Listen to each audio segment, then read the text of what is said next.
Hi, friends. Welcome back in. This week, we've got a special episode for you. Jon and I recently had the honor and pleasure of joining our friend James Reid on his show, Coming Up Clutch with JR.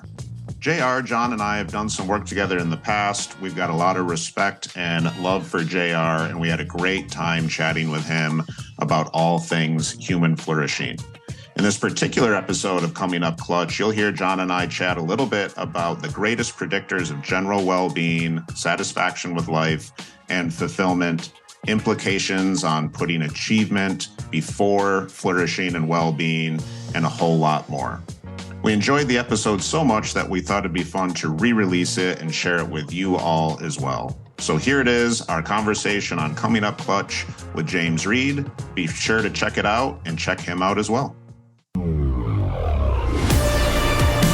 This is Coming Up Clutch with JR, helping the world's best in sports, entertainment, and business make winning a lifestyle.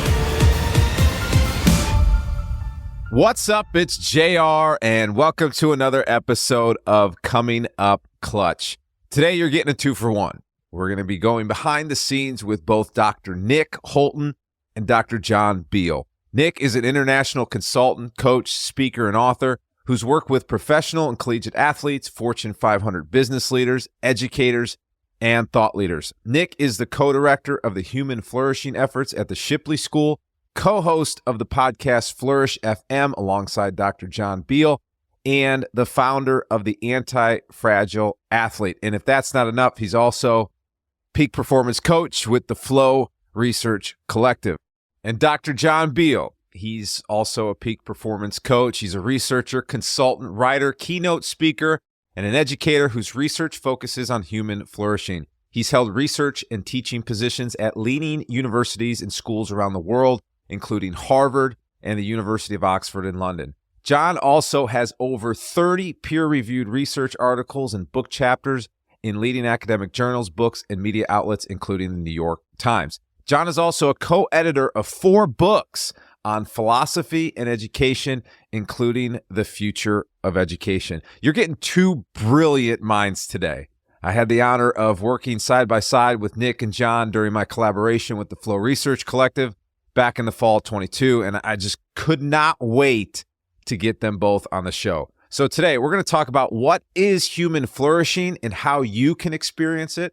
Talk about the 2 greatest predictors of general well-being, satisfaction of life, and fulfillment, and what you can't miss if you want to have more life satisfaction and fulfillment in your daily life. And hey, if you're a guy listening to this, just want to make sure, because this is the final couple weeks before we shut down this invitation. But hey, if you want to show up as your best more often in 2023, if you want to come up clutch more often this year for your team, for your family, for the people counting on you, then head on over to jamesreid.com/club, CLUB, and check out what we have for you. And before I forget, if you're empowered by the show and learning something, make sure you hit subscribe so you don't miss out when we drop new episodes, and share it. Play the hero to your family, friends, and teammates by giving them the link to this or sending them to comingupclutch.com. And when you go and post about this episode on social, make sure to tag me, Nick, and Jon. All right, here we go. Let's get Dr. Nick Holton and Dr. Jon Beal live on the mic. Dr. Nick, Dr. Jon, say what's up to our Coming Up Clutch crew, fellas. What's up, y'all? Glad to be here with you. What's up, everyone? So, Jon, I can't pull that phrase so off. different coming out of a proper British accent delivering what's up is just. I can't pull off what's up, man. I wish I could, but I'm not going to try and be all hip and be like, yeah, what's up, crew? Yeah, I'll try. It's a great attempt, though, Jon. Yeah, great. Hey, for you listening to this episode right now, we had a sweating laugh, as I'm calling it, before I hit record. So I'm just warning you, we're already in that laughing mood. So it's a perfect segue, Jon, and just because you had so many issues with those damn blinds. Yeah. I'm going to go ahead and kick off our segment by you sharing your most embarrassing moment as an adult and what, if anything, you did to overcome it. My most embarrassing moment as an adult. Wow. So many come to mind. It's embarrassing. But here's a collection come to mind. In fact, a whole kind of period of my life, which was just kind of embarrassing, comes to mind. I used to play for the Harvard Dudley House Jazz Orchestra. It's like the grad band jazz orchestra, right? And I was way out of my league in this band. I was honored to get through the audition and get asked to play. I went to the audition. So I did a 2-year, I was a fellow in philosophy for 2 years at Harvard during my PhD. And the second day there, I saw this ad, audition for the Dudley House Jazz Band. I auditioned. I was shocked to get an email the next day saying, hey, I want you to join. I was like, what the hell? I was awful. But okay. Played in this band for 2 years. And I was so out of my league that I would there's a set of stairs in Dudley House at Harvard where you walk up the stairs and I feel this sinking feeling in my stomach of embarrassment as I walk in, because it was always just this feeling of being way out of my league. Anyway, there was one time where we were, playing just a jam night in the cafe there, and I played a solo, and it was a really tough song in my defense, but still. And the trumpeter, who was flawless, turned to me at the end of the solo and said, dude, what key were you playing in? I soloed in the wrong key at a gig, right? Oh. And it was jazz. So some people were like, oh, dude, that's really new age jazz. That stuff. Nobody knows the difference. Some people were like, that was red hot, man. I was smoking. But the band were like, dude, what key were you in? What are you doing here? After this, just see you later, man. Anyway, how I dealt with that kind of period playing in that band was I would just practice my arse off. I would go to the music studios regularly and practice 3 hours. After rehearsal, sometimes I would go away feeling shame and just go and practice relentlessly. And that's where I learned the notion of deliberate practice. Yeah. Practicing very goal-oriented, focused practice to particular time points with clear goals, monitoring progress. So that had major benefits for my musicianship and skills and knowing about deliberate practice. But damn, that was traumatic. That's good. Wow. Yeah. I would have been the person in the audience going, man, that's some good new stuff. I've never heard this before. That's right. Oh, man. All right, Nick, you got to follow that craziness. Yeah, I don't know that it would necessarily qualify as an adult experience, but it's definitely a sports experience. It's the first one that came to mind. I was a senior in high school, and we were in, we'll just call it a real big match. I was a pretty good soccer player, high-level club player, could have played college. So I was kind of the mark for this opposing team. And a dude got under my skin. We were making a comeback. They were a dirty team to begin with. And we scored a goal. And as I was going by him, he said something to me. I turned around. I gave him the double bird. Right. So F you, right.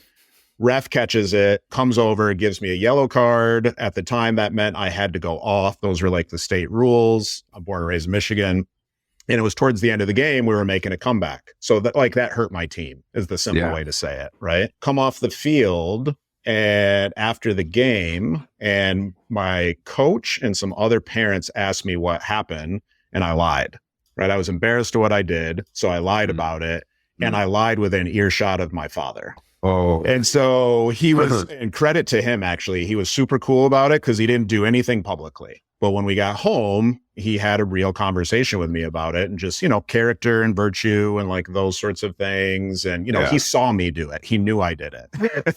He didn't really care about the double birds. He cared that I lied about it to my coach and some people after, right? So anyway, how I remedied it, I called my coach later that night. I felt super guilty, fessed up. He was cool about it. We had just a good conversation that I think helped, I always use the phrase warm demander, and my high school coach was that way. He'd tell you your shit stinks, but if you came to him and you're like, I screwed up and I'm trying to grow, he was always real good about it.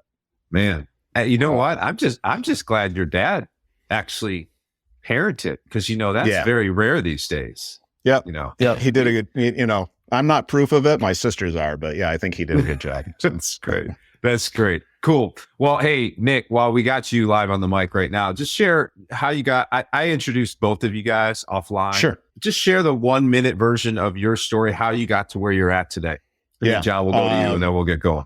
Sure. Yeah. The 1 minute version. And this will be 1 minute, even though I'm going to start in 6th grade, but took my little sister out, coached her some soccer. Later that day, she balled out on some dude that was twice her size and was thrilled about it. And I saw that and was like, well, hell, I like that feeling. I did that. Yeah. I helped her be happy. I helped her get better. I helped her level up. right? Or so I thought. By ninth grade, I did a job shadow with my uncle, who was an athletic director. I saw him on the other side of really badass teacher-student relationships or student-athlete relationships. Yeah. And said, man, that seems like the same thing I experienced with my sister, but the, kind of the adult version of it, if you will. Yeah. So I said, I want to go into education. I want to have that feeling all the time. Fast forward, decade of educating, not what I thought it was going to be, even though I was in some awesome schools and communities. But the system, in my opinion, I think John's too, is seriously effed. And that led me to go back, get my master's degree.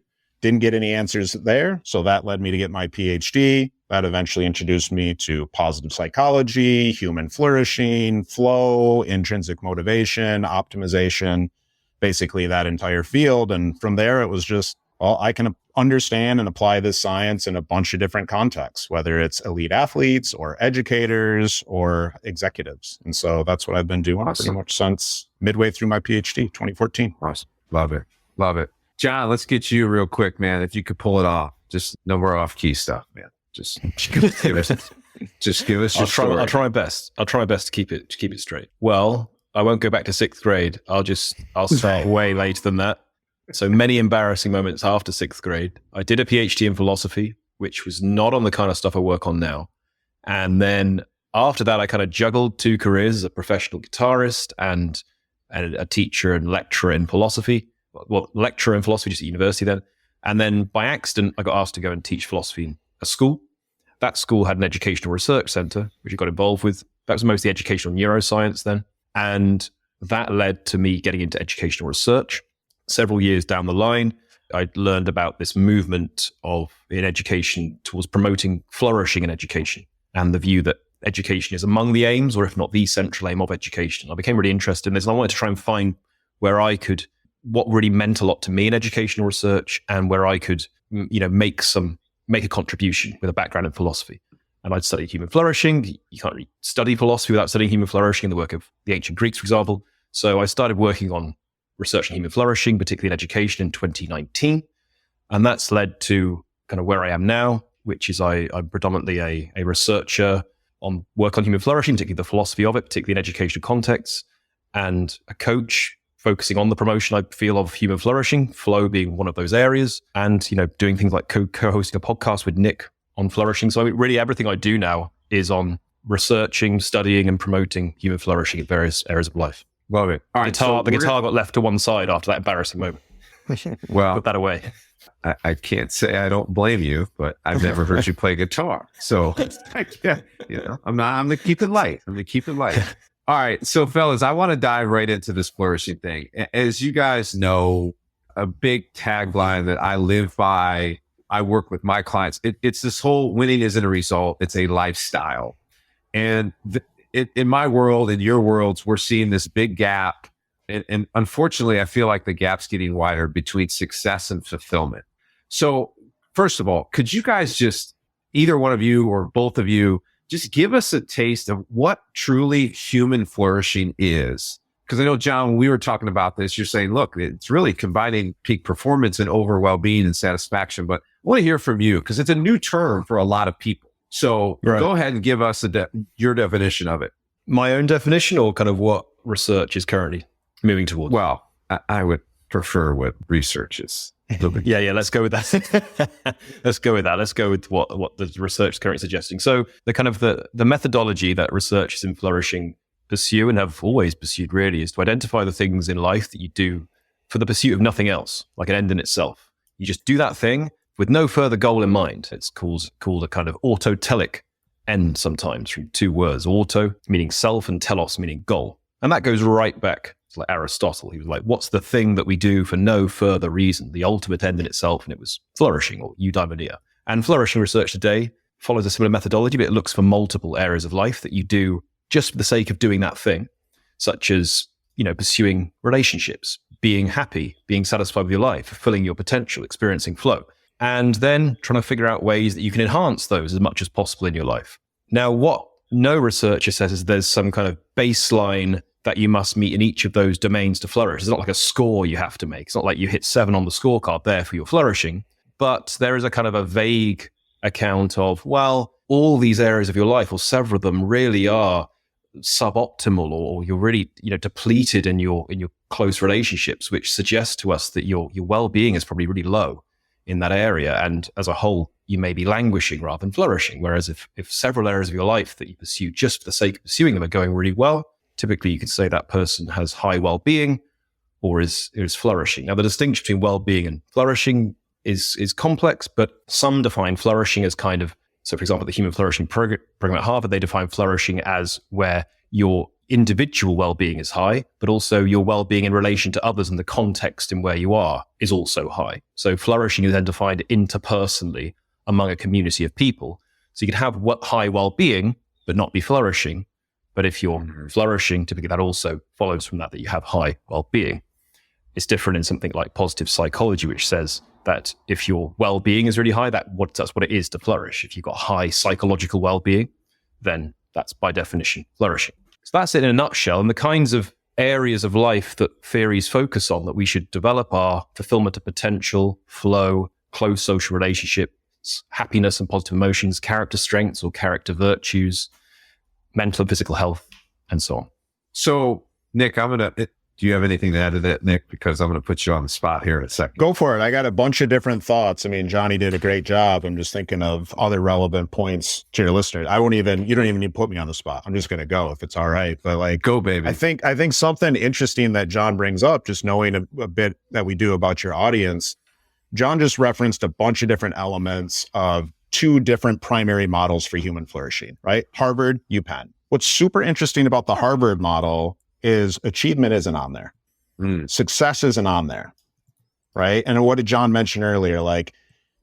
Being willing and good at and engaging in things we do for their own sake, right? So how would I translate this for your listeners? The gap between fulfillment and success is often because we are relying on the end goal of success, something not done for its own sake, something done for a very specific outcome, right? Whereas when you look at Kobe and LeBron and Serena and, all these other incredible famous athletes who are literally some of the best to ever do it in the sport, what do they love? Yeah, they love winning. Sure, they love getting stats, but what do they really love? They love the game. They love the process, right? That is an autotelic experience. So I'll backtrack from there and say, I actually love the simple definition that you started with and that Johnny mentioned to you in a previous conversation. It's well-being, generally feeling good, not all the time, right? But generally feeling good and being well. And it's performing optimally in areas of meaning, right? And I would just add that last piece, areas of meaning, because if you perform optimally in something that you're forced into or don't value, which we've all seen, especially in the sports world, right? Kids that are just forced in, that ain't going to provide the same level of satisfaction as things that are truly autotelic, right? Self-concordant, intrinsically aligned, etc. I'm curious though, when you say areas of meaning, so I've heard the stories. They're rare, but I'm just curious from the science standpoint and just the possibility of that people are forced into positions. They are forced into roles. They could be performing optimally there. Maybe there isn't meaning at the front end because they were forced into it, but is there a possibility to find meaning, attach certain meaning to it, and then you have all the components of what it is to flourish? So John, jump in if you want, but I'll say yes and. Okay. So yes, there's ways, I think, reasonable, evidence-informed ways to find meaning in a variety of circumstances. And even if you want to go beyond the evidence, let's go to Viktor Frankl, right? Let's go to philosophy. Let's go to social science more generally, right? You don't always control the experience that you have, right? Or the circumstances you find yourself in, but plenty of people will argue you can control the way you think about it and make meaning from it and respond to it. The and is, I don't want that to sound like just suck up and deal with your circumstances, right? And try to make meaning from it. But the reality of the situation is the cab driver in New York City could have the most meaningful job in the world to them. There is a subjective element, I think, provided that there is some sort of positive impact on something that transcends the self. A team, an organization, a community, a family, right? A friend group. It's just, there is an altruistic aspect to it. Yeah. Does that make sense?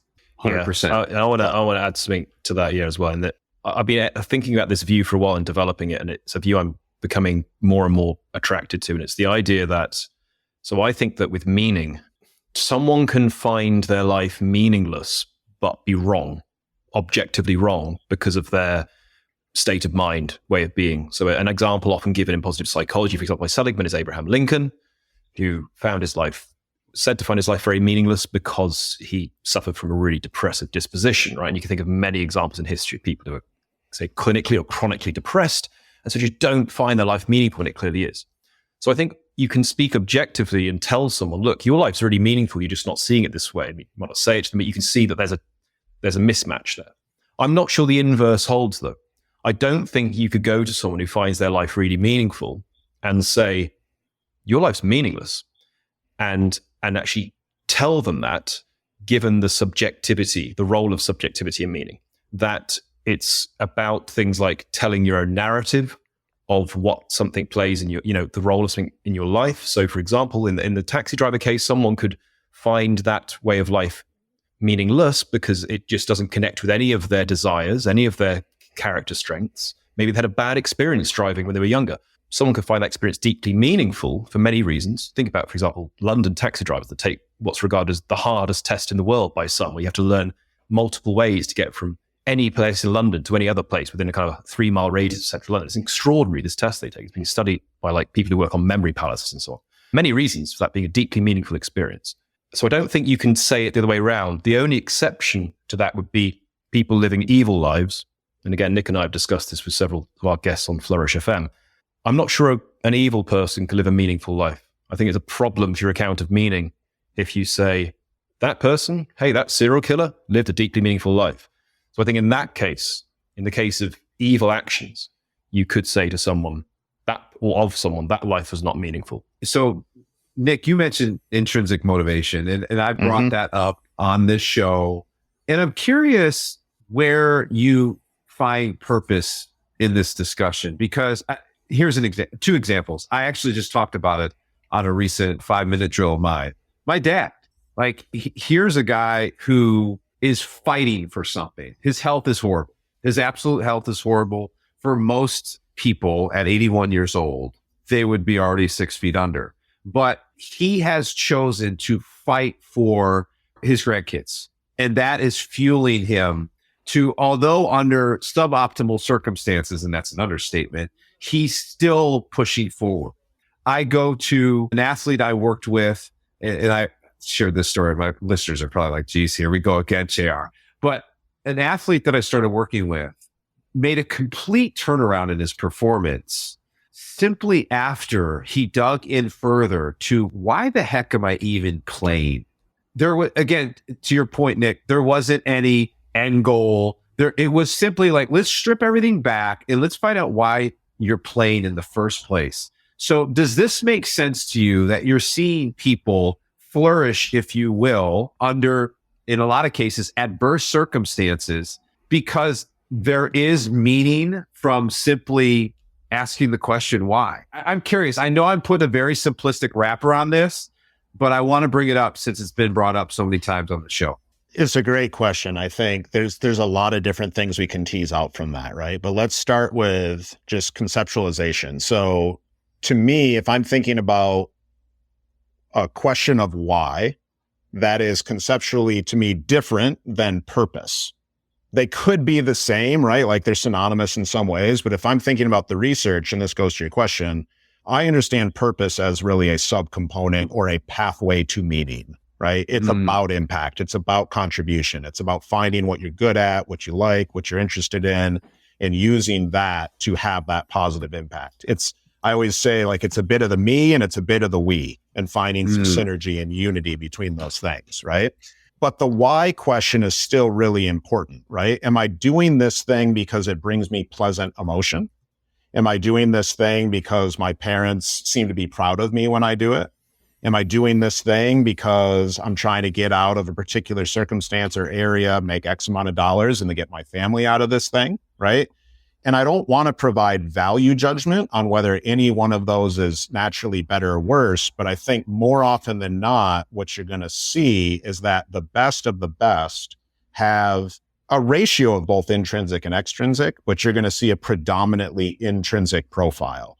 They know what their why is. They know what they're doing each day. It's oriented around that core sense of purpose, right? And they execute a calendaring system and recovery system and habit system that reinforces all of that. Now, that said, does that mean they're flourishing? Okay. Well, I spent 12 years in LA. There's a very famous athlete there who's had a lot of success, by all accounts, not a great human being, right? Does that mean that person was flourishing? Well, that comes back to Jon's point a little bit. I'm not so sure. And this is really what I want to say. Success on the field of competition is not this automatic route to well-being and life satisfaction and meaning and fulfillment. The two single, right? What did I say earlier? It's not even on Harvard's measure. It doesn't even get counted, right? Which I think says something. The two single greatest predictors, I think, globally. Now, again, are you measuring flourishing? Are you measuring life satisfaction? Are you measuring happiness? Are you measuring subjective well-being, right? Like, keeping all of that aside, the two, I think, most ubiquitous, greatest predictors of just general well-being, satisfaction with life, fulfillment, are meaning and the quality of our relationships. Right? Social connection, community, intimacy, friendship, all those sorts of things, right? Again, like, we might be over-indexing on success, right? To be honest. You see the smile on my face? It's because when I started this podcast, so this is a performance-based podcast, right? And I put underneath this umbrella of performance 3 pillars, that is mind, money, and relationships. And my stance from start has been, if mind, money, or relationships, if any one of those 3 is off, you're going to be off. And here you guys go talking about relationships. And Nick, you just got finished saying the 2 predictors here, meaning and quality of relationships. So guys, how do we approach this then? Because to be honest with you, the corporate world, the pro athlete world, we're getting relationships wrong. We're living in the state of, okay, when I'm successful, when I get the big deal, when I sign the big deal, or when I do the merger, fill in the blank, then I'll be able to flourish in my relationships and take care of my family and fill in the blank. So how do we flip the script, if you will, if we're going to live by what the science and the research is saying to you guys? Well, I think you pointed to a good example there of where you have what we defined earlier as an end in itself, something autotelic, a relationship or love or close bonds, whatever way you want to express that. The means, or one of the means towards getting there, and a common mistake I think people make, which is confusing a means with an end in terms of how they're living their lives. So focusing on the means rather than the end. I'll focus on my relationships in my retirement. When I retire, I'll travel the world. When I retire, I'll really be truly happy then. Until then, I'm just going to slog it out, doing this day in, day out, and not kind of realizing along the way that what they're focusing on is the means to the end far more than the end in itself. And the thing with money is, it's hard to see money as functioning as end in itself because you can do so many different things with it, right? It's not that it has some particular end. If you've got money, it gives you so many different opportunities. So it can't really be the end. It's a stage towards some further end. And I mean, what research suggests is that having a good level of financial material stability prevents languishing, or could be a buffer to prevent languishing and suffering and low well-being. But above a certain level, it doesn't tend to increase your well-being much more, because once you've reached a level where all of your financial material needs are met, it's not really doing much for you. Right? You want it to support those other ends. So my view on money within the model you described would be that money plays a vital, or rather not money, but so much financial material stability plays a vital role in supporting well-being, but a supporting role only. But many people confuse money or particular work they're doing for money with an end in itself and focus all of their energy on that, or a huge amount of it, to the detriment of things that are ends in themselves, uncontroversially, like their relationships, their physical health, their mental health, developing their characters and so on, feeling happiness, the positive emotions. And that can lead to languishing where they're aiming at the wrong thing or spending a disproportionate amount of their time on the wrong thing. 100%. I mean, you talk to again, I got to be careful what I say here, but most athletes, let's just pick on athletes right now. Money is the means to the end.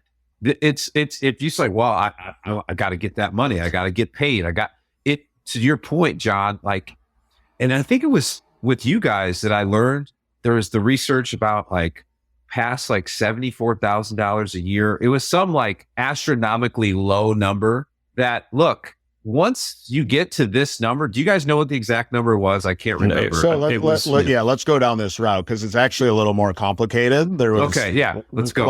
Like 12, 18 months, maybe 2 years. I don't think 2 years, Jon, you might remember, but there's an article that's been published that contradicts that article you're talking about. The number in question was in fact 75K.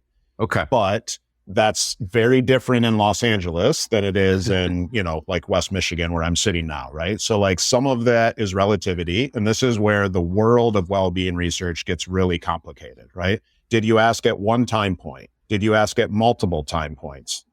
Did you ask life satisfaction, subjective well-being, happiness, et cetera, right? And the way that this other author constructed his study, now my understanding is we haven't actually seen the raw data, is he actually suggests that past that point, you are going to see increases in specific measures, right? So types of well-being or happiness or whatever it might be. And in his case, I think it was life satisfaction, but it was a year and a half ago I read this paper, right? Jon's point is still well made, right? Like the key here, I don't think is actually money. It is material stability. It is autonomy. Right. And it is opportunity to experience some pleasant emotion and avoid toxic, traumatic, unhealthy, negative emotion. I really want to emphasize that because I don't mean to avoid all unpleasantness. Like any good athlete or executive knows that's part of the game. Right. Yeah. And we actually find out more and more on our show that like almost every expert brings up the appropriate role and utility of unpleasantness and well-being and flourishing and all sorts of different things, right? So it's an important nuance, but to Jon's point, if you don't have to worry about where's food coming from, right? Do I have a home to live in?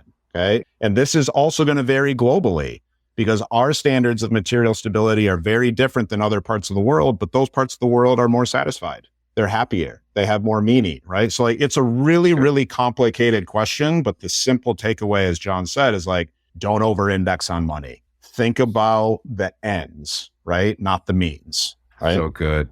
So good. And Nick makes a really, really important point. Many there, but one in particular is relative to where you are in the world. Because I mean, another thing that happiness research has identified is that human beings can't help but compare themselves to others. We can't escape this, right?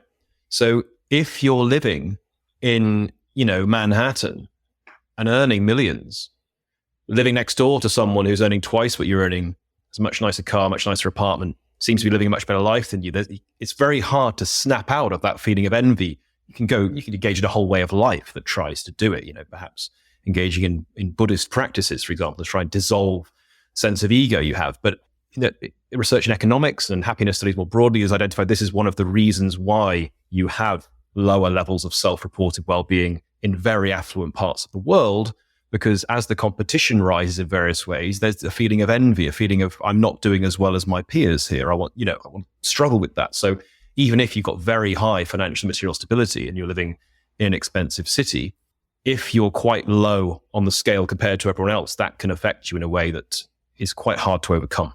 If I can dovetail on that, 2018, the United Nations puts out an annual World Happiness Report, but the 2018 issue specifically had a full chapter on satisfaction in the workplace globally, collected a ton of different data, right? Lots of different displays, right? Interesting for anyone to dig into, and it's a free download. But to Jon's point, it noted sort of the top 10 predictors of workplace satisfaction. Number one, interpersonal relationships.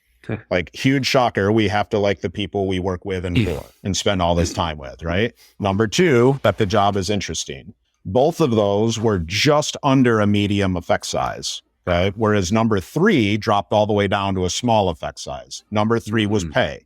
How was pay split up? To Johnny's point, half of it is objective. Do I have means? Can I get a help? Right? All the things that just kind of help us feel normal. But the other half was subjective. What am I making compared to the people around me? I love this. What, by the way, John just had like a 747. Just yeah, I had to close it. I had to close it again because it's so noisy, isn't it? I'm lucky to hear no sirens so far, but man, it's hot today. It's like summer in November. Cambridge Express. Yeah, yeah. We got a heat wave here right now. That can go down as my embarrassing moment. Oh, John, I absolutely love you, man. All right, so guys, on a serious note, this is why I brought you two in here, because I feel like, and I put this lightly in quotes, thought leadership out there, we're very heavy in concepts. We're very light on the science behind how we should do things, how we should live, what we should be implementing day to day. You guys have just brought some amazing backed up context into this discussion.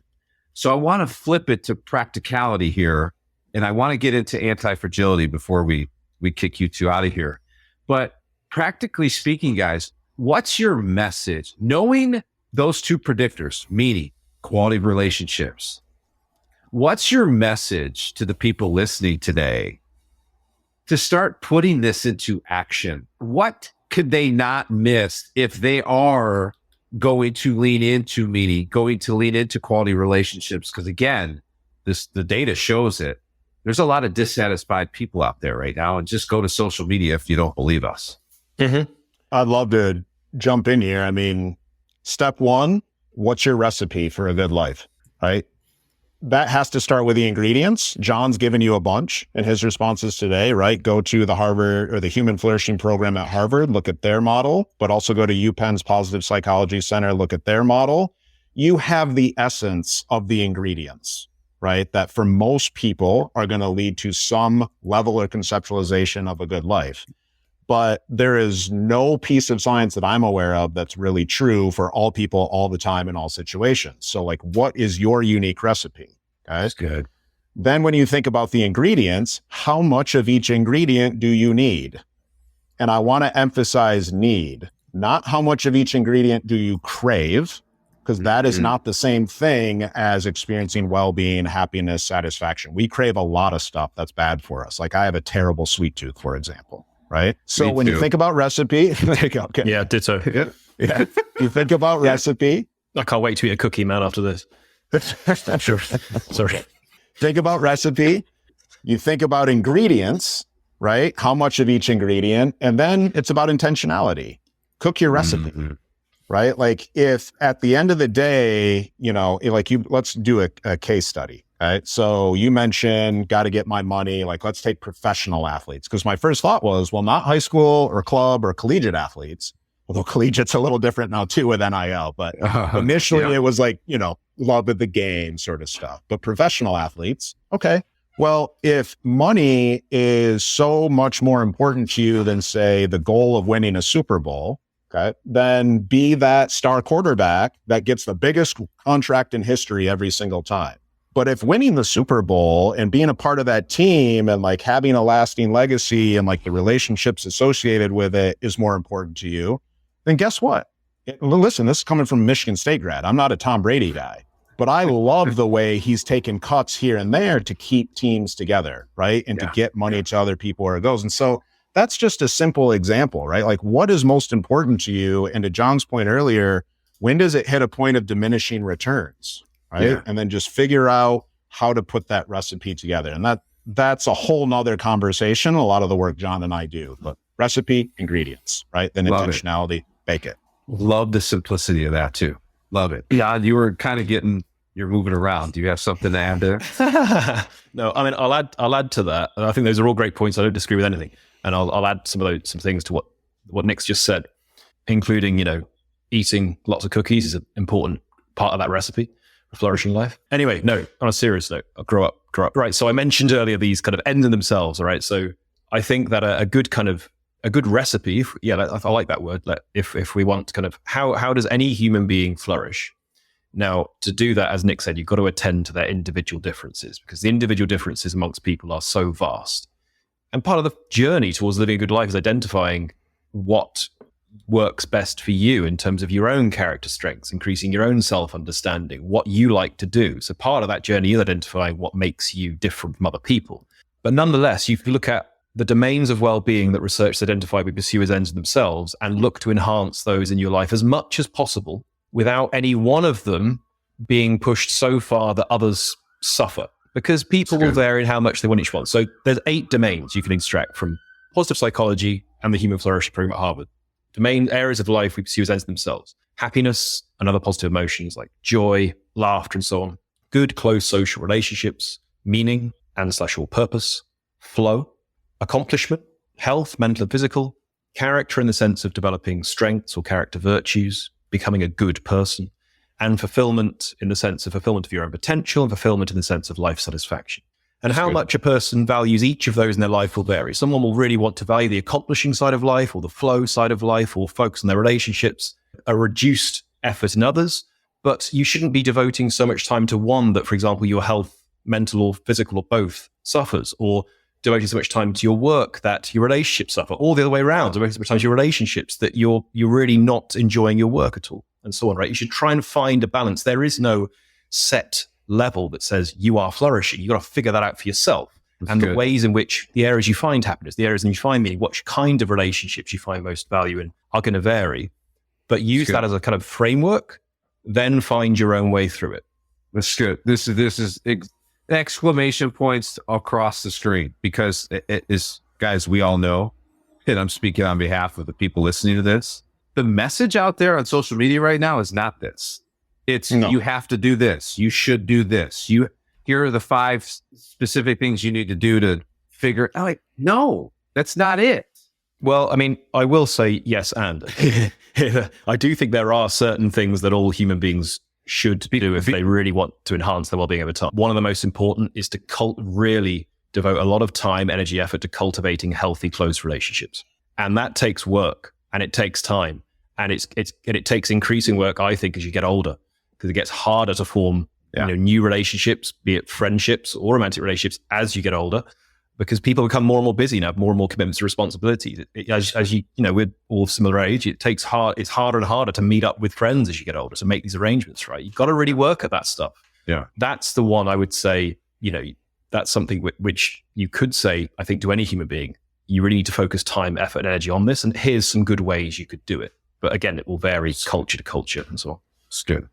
All right, boys, I know we're pushing the limit here. Do we have time for a little taste of anti-fragility, or do we have to wrap it up? I'm good, but you should go to Nick primarily on that, because that's Nick's. I got time. Yeah, I mean, we can even roll with that a little bit more if you like. But so I want to talk about it because I feel like athletes are hearing a lot of this these days. It's coming up more and more in the context of younger kids coming up, but athletes and executives and leaders being accused of being too soft or too fragile, if you will. I want to bring that up, and I know that's a kind of a blanket statement here, but this whole concept of anti-fragility and just having that core around you. Nick, I'm going to go to you first on this. You have your company called the Anti-Fragile Athlete.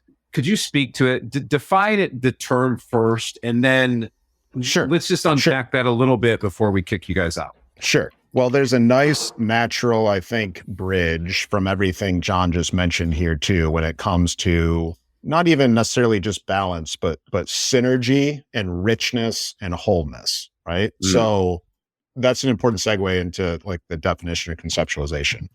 We pull on Nassim Taleb's work, right, which is conceptually that there's fragile, adversity strikes, we break, right? There's resilient, adversity strikes, we navigate it, we come out the other side, and then there's anti-fragile. We don't just navigate it and come out the other side, we actually grow our capacity because of it. Okay? Good. So that's the conceptualization, right? There's a really, really important distinction here, because anti-fragile can very easily sound like suck it up attitude, deal with it attitude, right? Like I hear you, there's some situations where people need to develop anti-fragility and maybe they are a little soft.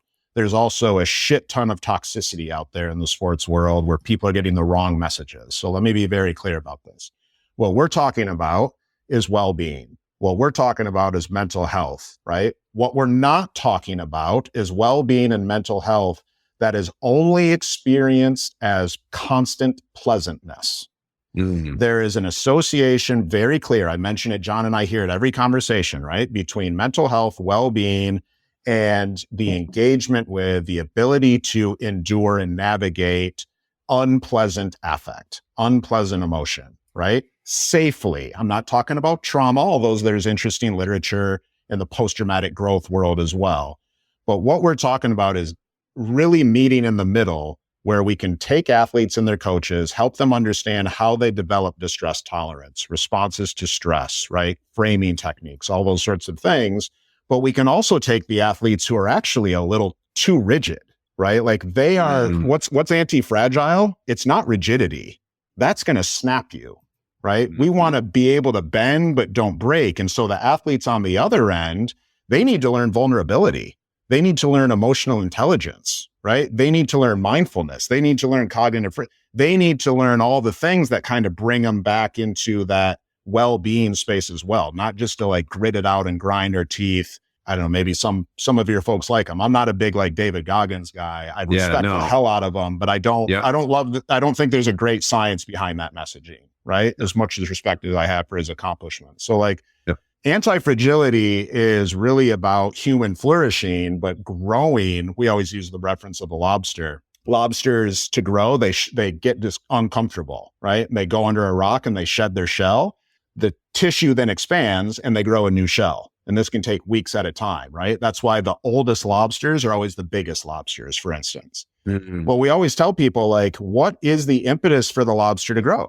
It's got to feel uncomfortable. It's actually that is what growth is, right? And any athlete understands that, any executive understands that.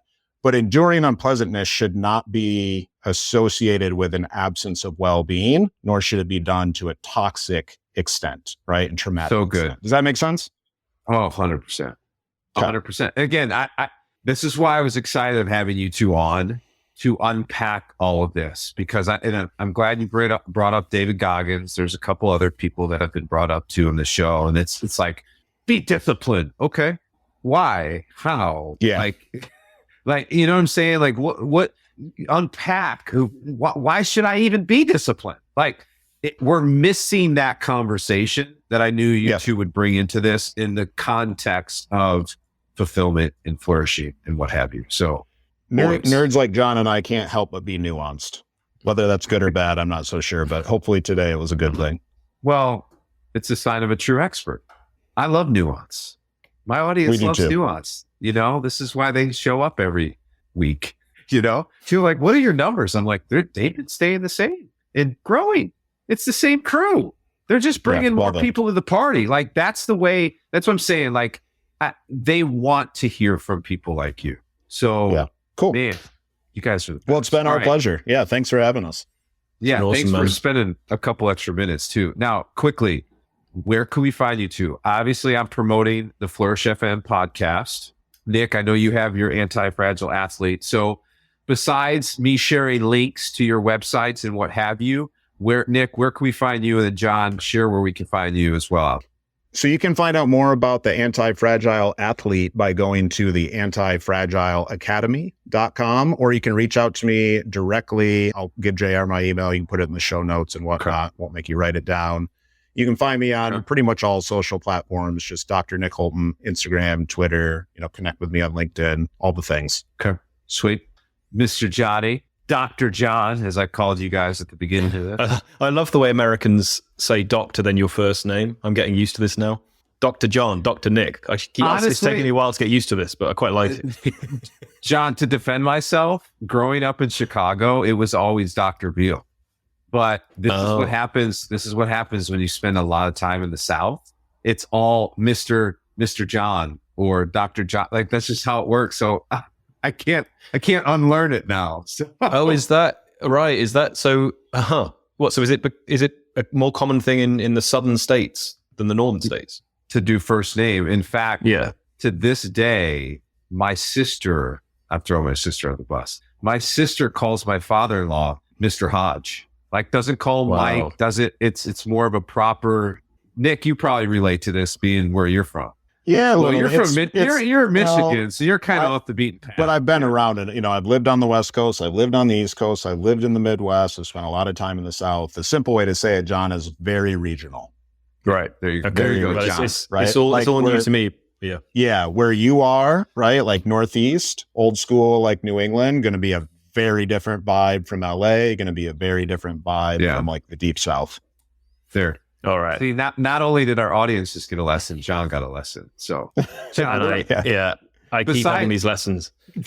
Besides at Harvard with 747s flying past your window, where can we find you? So on Twitter, Dr. Jonathan Beal. Okay. Instagram, Johnny Beal, Jonny. LinkedIn. Don't think I have a handle there. Just got to find me. I'll help out with that. I'll help out. Looks the same as the Instagram. Man, I need to set up a website. It's embarrassing. I've had that on a to-do list for a hell of a long time. But so you can find me on all the social media places, all the usual places. And our Nick and my podcast is flourishfmpodcast.com. Got it. Okay. Boys, obviously, I can't thank you enough. I would love, if you have one more key takeaway, I always call it the big domino, that one thing, and it could have been something you guys already said, that one thing that if we just tackle this, implement this, it'll make life a little bit easier, some things even unnecessary. What is that one big domino you want our crew to take away with? And while you're thinking about what to say, just to remind you, everyone listening, we're going to have all the show notes, all of the links to Nick and John in our show notes. So go to comingupclutch.com. You'll have everything there. Timestamps, links, you name it. It's all going to be right there for you. All right, guys, your big domino. What do you want to leave us with? Oh, well, so I'll repeat something I've kind of already said, but I'll tie together several strands. I think that many regrets people have in later life are due to prioritizing the wrong things. And we talked about this earlier, an excessive emphasis on gaining financial and material gain or building financial and material gain over time at the detriment of focusing on relationships, on your own character, on the things that have meaning for you. Try to recalibrate the balance. So my kind of key takeaway, the key thing to focus on is prioritization. Make sure you're prioritizing the things that matter to you most in life and calibrating things accordingly. You're not working 90 hours a week to support your relationships, which continues to be this thing that eludes you. You never reach because you're focusing on this thing to get there, namely accruing more and more wealth, but you're not actually ever getting to the thing you want. You're not being true to yourself. You're convincing yourself you're doing it for that aim. You end up on that treadmill. So prioritize things in the ways that matter to you most. Awesome. Nick, you got something else you want to emphasize that? Yeah, I'll dovetail right off that and give, I think, a little bit of how-to, and I'll say it kind of simply like intentionality. So being intentional about what your recipe is, being intentional about the ingredients, being intentional about the way you distribute your most precious stuff, your cognitive energy, your physical energy, your emotional energy, right? Like use it in the ways you really want to and intend to. To me, whether that's, just checking in a journal once a week, if it's having a calendar system every single day, if you are not being sort of like meta, right, about your own life and the intentionality around it, you're opening yourself up to just be a slave to our psychology and a slave to our neurochemistry. And what does that mean? You're going to spend at least half of your day living habitually, right? Automatically processing what you're doing, kind of zombie mode, kind of mindless mode. And you can still have those moments, but make sure you're having them when you want to, and make sure you're having social moments when you want to, and make sure you're having vitality moments, right? And workouts when you want to, but like, so good. Just be purposeful about it, right? Don't let it happen on accident. It feels like doing that turns you into a robot, but the truth is the opposite, right? Like when you just become, like I said, a slave to your psychology, I think that's going to be worse for more people. Love it. Boys, thank you. I know we snuck out even more time than we bargained for, but that was great. Thank you. Great fun. I honor you too. Again, it's been an honor getting to work with you and get to know you too. I know that it's just the beginning. I'm going to have to con you guys to come back on the show, but thanks again, guys. I couldn't do this thought leadership without guys like you. So I appreciate and honor you boys. Yeah. Happy to be on, and thanks for having us. We appreciate you as well. It's been a pleasure. Thank you, JR. Absolutely. Ladies and gentlemen, that is Dr. Nick Holt, and Dr. Johnny Beal. This episode is over. Get more no BS content to help you master your mind, relationships, and money by hitting subscribe. This is Coming Up Clutch with JR. Thanks for listening.